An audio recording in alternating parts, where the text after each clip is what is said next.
So now, what do you make of the hashtag Me Too? So now I had always had problems with hashtag Me Too, right? Now, and my problem is exactly this. What happened is that they weaponized it against their political enemies, and that it would never be used against the truly powerful like Joe Biden, and that everybody and you're allowed that whole thing, believe all women. I never believed that. I always think, no, you should listen to all women, and then you should look at the facts and evidence. So I was always a little uneasy about it, but it proved out as soon as someone accused Joe Biden and a Democrat, all that believe women shit went out. They was like, believe all women except that one, right? And that's when except that one. Go ahead. Well, let me explain to you, Jimmy. So Me Too came about a week after the Weinstein news broke, and I've been working for several years agitating Hollywood. I actually overthrew a political event in a month before the Hillary Trump election by myself. I was volunteering for this group called No Labels, Republicans and Democrats working across the aisle. And I got to see all these dickweeds with no cameras on them. Wow. And I was like, if I leave here tonight, they won't care. They just got me to be a pretty person at the table, a celebrity. And I was like, if I leave here tonight, I'm one of them.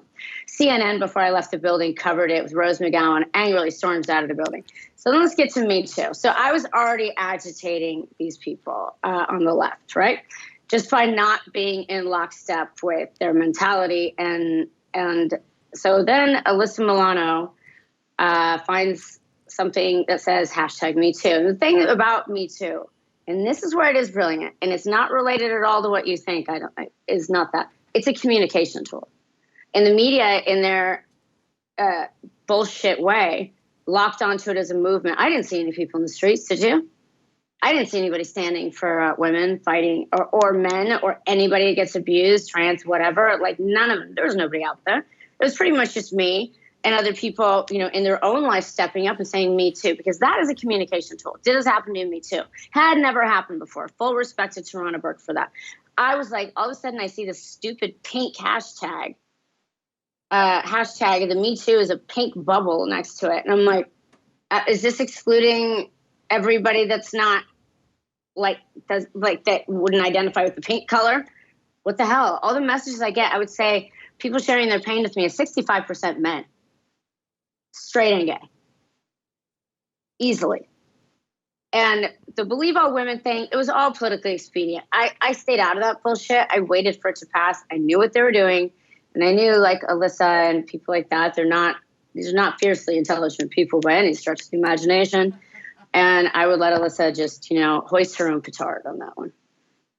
So it was remarkable to see. I mean, Alyssa Milano even took... And they went after me. They all came for me so hard. But I've been ghost shadowing, helping Tara Reade, Biden's victim, for over a year now. I came with the New York Times hard and was dragging them relentlessly. Why haven't you covered this article? Why haven't you've been sitting on this article on Tara Reade now for like a year? They did it so they could wait until he was the nominee, had it locked in before they released it. Then they have Anita Dunn, who was the head of Time's Up, another bullshit organization, that is his, chairperson and helped write the hit piece on Tara Reade, his victim. I mean, it's all so mind-numbingly sick. And Trump was right about one thing, right? Maybe other things I'm not sure of, but he was right about fake news. But I think it's a step further. It's not what they write, it's what they omit. Yes. And that's where their shame should lie. Yes. They often tell half a story, right? And it's like, oh, can you... Or not the story at all, not even half, just none. Like how many topics, you're talking about Obama drone bombing in the Middle East and Biden, how many people are aware of that? Yeah, that's right. Exactly. That's the whole point. They'll say, hey, Trump is banning all Muslims at the airport. Why are Muslims at the airport? They don't tell you the other half of the story. Why are they there? Because Barack Obama just fucking leveled their countries at the behest of Saudi Arabia, Qatar, and Israel. That and the military-industrial complex and Exxon. That's why. That's why they're at the airport. So that's what I mean. You're right, that they leave out half that story. And then I tell half the story, and all my friends in Hollywood think I'm a traitor to the cause or something like that because I won't go along with half the bullshit. So Well, you know what's easier, Jimmy? Is to be like me and literally have zero friends in Hollywood. yes, I'm sure that would be much easier. Now, it seems like they're still using the hashtag Me Too as a weapon to now, again, they aim it at people who are challenging the establishment, like Shahid Buttar. Like, that was complete bullshit what happened to him. He was running against Nancy Pelosi, and then they made up some hashtag Me Too. And, of course, every organization, from the DSA to Our Revolution, everybody dropped their endorsement of him because of some bullshit accusation. And now sometimes we're supposed to believe all women, but now we're not supposed to. But now we are again. We're supposed to do it because this guy. And so now it's the establishment which is now weaponizing hashtag Me Too, and you've got to feel bad about that, right? Well, I really, honestly, other than being a Me Too, have fuck all to do with Me Too. Okay. Right. So that's my perspective on it. Okay. I watch from the outside, like, look at these dickweeds go. Yeah.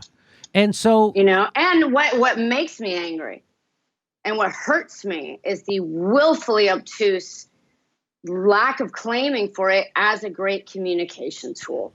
Previous to this, for all of time immemorial, if you wanted to tell somebody about your deepest pain or something that was a deep pain and trauma to you, there was no common language. You can sit next to someone and say Me Too and not have to go deeply into it. And that other person can say Me Too and they understand it and they understand the level of your pain. But the weaponization of it, it's just gross. These people are gross and they don't care about any actual victim that would be hurt by the weaponization of this. They don't care about the fact that when you bring, say, a politically expedient claim against someone that just disappears afterwards and it's just for the headline for the moment we need to assassinate, they don't care what the repercussions are for real victims. So these people are scumbags.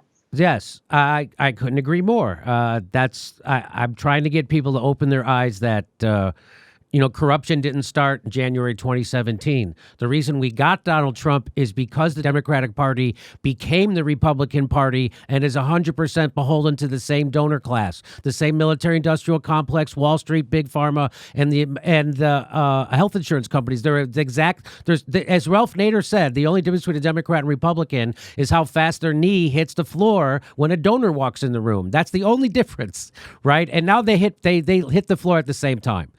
So let me. Do you remember? I remember when Obama took office and his first cabinet appointment. I was like, let's see what he does.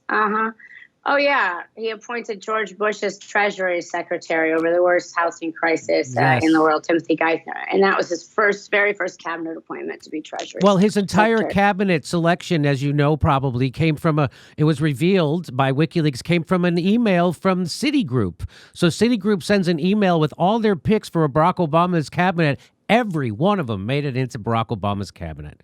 So that just goes, so that was from day one. Barack Obama got more Wall Street donations than John McCain did when he ran against John McCain. What is that? So people just don't put together the pieces, and they're just never going to. And I guess people are going to continue to believe that the problem is the Republican Party. The Republican Party is a problem, but so is the Democratic Party. They are equally the problem, and we have to disabuse people of that idea. And I really appreciate that you're doing that, and you're doing it in a powerful way.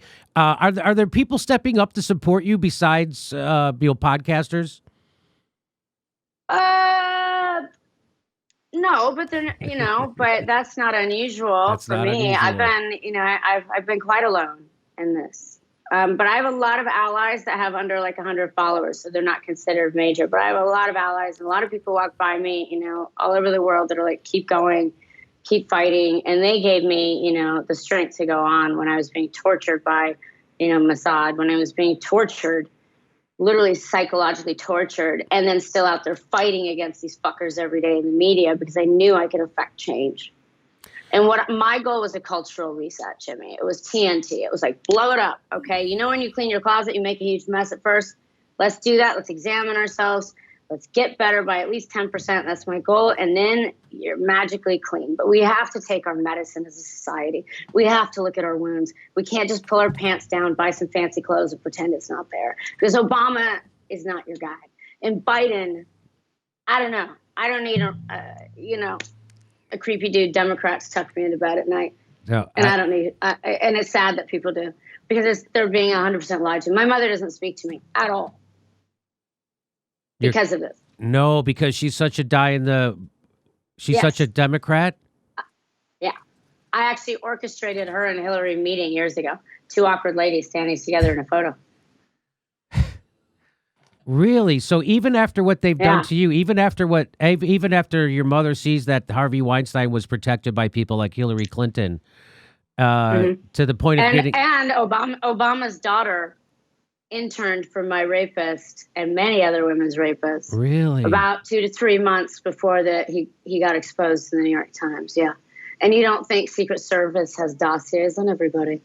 Yeah. And my other favorite thing is they're always like, Bill Clinton was on Epstein's plane 26 times. I'm like, did he sit on the fucking tarmac? Hey, everybody, this is the part where I tell you where all our live shows are, but there aren't any. And then this is why I tell you to join our premium program and get extra content, but nobody's got a fucking job. So just enjoy the video.